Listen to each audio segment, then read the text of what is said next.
Hi guys, welcome back to the channel. It is Brittany here, and if you're new, hi, my name is Brittany. I am a huge horror fan. I've been a fan of Halloween Horror Nights for 15 plus years now, and I've been going to the event for almost a decade. This year will be year 9 for me, and the fact that it's an anniversary year makes it even better. We're gonna be discussing HHN35 and the first speculation map that was released on Friday 13th. So let's jump right on into it.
Today, as I'm filming, we are officially 184 days away from opening night of Halloween Horror Nights' 35th anniversary in Orlando, and that's actually my home park. So we got some interesting stuff to discuss. I'm gonna go and start with the houses that are being rumored this year, and I'm gonna have the map up so you guys can see as well. So let's start in Soundspace 22. So there have been rumors flying that we are getting a particular icon back this year, and he was my first icon that I got to experience at the event. So based on this little symbol, this is a Jack in the Box. I can't really tell what the other thing is, but I think this is gonna be the icon house, which would be Jack versus Oddfellow. This has been speculated for a few years now, since Oddfellow had his own thing at the event. I think it's been almost 3 years now, which is crazy to say.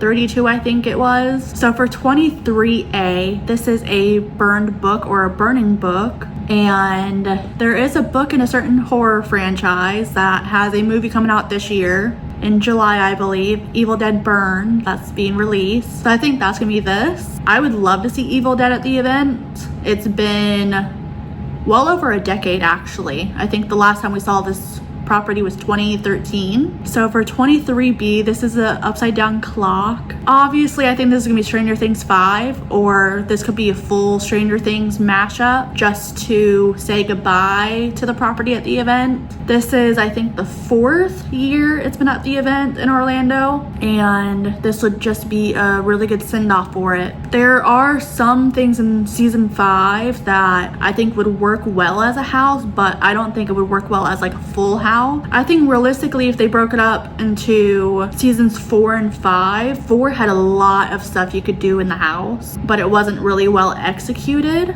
But I think if they are gonna do Stranger Things, I think they're gonna do the entire show. So 24B, this is a paw print. At first, I thought this one could have been Stranger Things because of the paw print, but realistically, I think this could be an original. I just don't know what exactly. Maybe something to do with animals. And now, if there is an original property that deals with animals, I think it could be Scary Tales making a return, which we haven't seen since 2018, so it's been quite a bit. So I would be very excited to see Scary Tales again if that's what this might be. So for 24A, this is a pin cushion, and of course the pins are alluding to Hellraiser. I have not seen any of the movies from this property. I think I will once, or if this gets announced. I'll have to let you guys know my thoughts on this. All I know is the guy with the pins, I think that's Pinhead, that's what they call him, and that's pretty much all I know from this franchise. So moving on to Fast and Furious, and this is possibly the last house location due to Supercharged closing next year.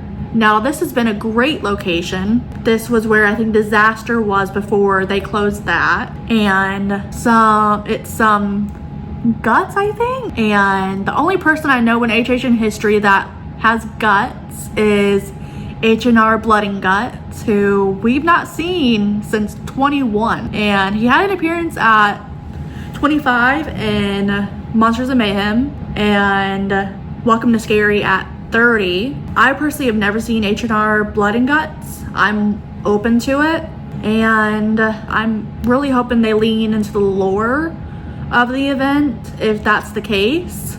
And yeah, so now we are back by Fear Factor. Of course, there's gonna be a show back there. Don't know if it's gonna be Nightmare Fuel. And we have the Death Eaters back in Diagon Alley, which I missed last year. I'm hoping to see them again. I'm hoping to see them this year. We only have one night this year, and I'm making the most of it. So let's get into these 10. So tent 4, this is 2 cigarettes and a lighter. This is rumored to be Sinners. I have seen this, thought it was great. It made me really think of The Darkest Deal from, I think, 32, where basically the singer sold his soul to the devil. That's basically what this was in a nutshell. Now, for some of the scenes in the movie, I personally I'm curious to see how they would do this as a house, knowing some of the elaborate scenes in this. This is such a big property and is up for a lot of Oscars this year. This would truly, if Horror Nights didn't go with this, I don't know what this would represent.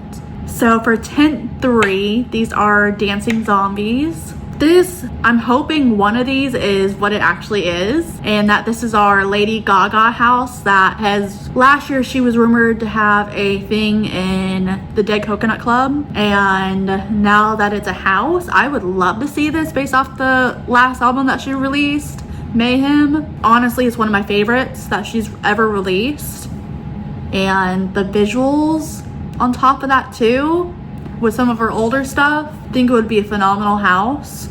The other property I think this could be, and this is, if they lean more towards this could be an original from Cider Cinema, maybe Heavy Metal Hell. But if they don't go with either one of those, this could be some sort of music property. So we'll just have to see. It's early on in speculation season. I'm guessing we won't get our first announcement till maybe March, hopefully the 13th. And yeah, so tent 2, this is some sort of alien or Western house. I think this is gonna be an original. And then tent 1, this is a symbol with makeup. I think this could be Vanity Ball, which was a fan favorite. So this was a scare zone at HHN29, and I personally forgot this was a scare zone. It's been that long. And I think I only walked through this just to get to the other houses. I don't remember what my rank of this scare zone was because it was so long ago.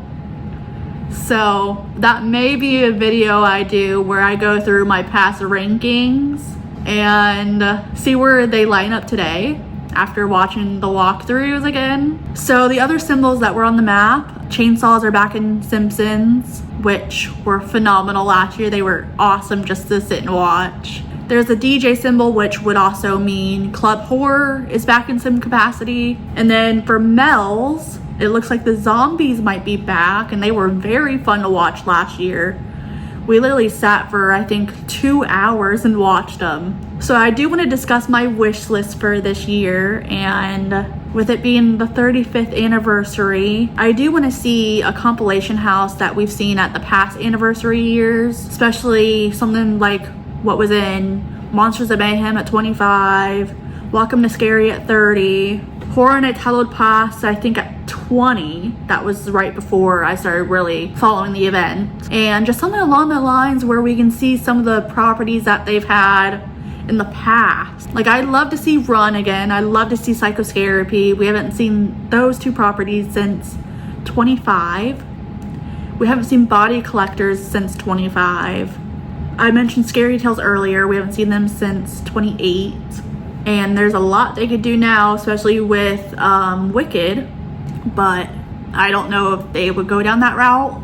I would love to see All Night Die-In, Wicked Grow, The Orphanage, that was at 20, and Legendary Truth. I know we had Case Files Unearthed, I think at 30. I'd love to go back into those worlds again. I would love to see an iconic slasher we haven't seen in a while or haven't seen. We haven't seen Freddy Krueger in, gosh, it seems like over a decade. He was last there with Jason at 25. So we just had Jason last year, so I think this would be a perfect time to bring Freddy, hopefully. And I would love to see an original take on Ghostface that's not based on the movies, because I know there's a lot of controversy surrounding the movies right now, even more so now that 7 is coming out. But I think it would be fun to see what they do if they go with an original take on Ghostface. And my last thing I want to see for this year is an icon zone with all the icons from the past 35 years, with Jack being the ringleader.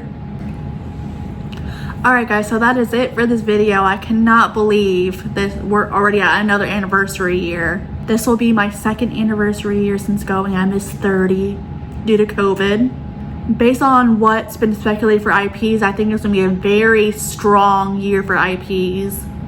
Last year was pretty strong too, but I think this year's going to be even stronger.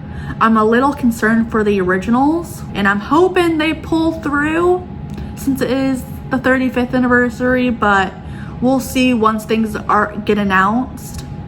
And yeah, so with that being said, I will see you guys in the next video, and in about 7 months in the fog. Bye guys.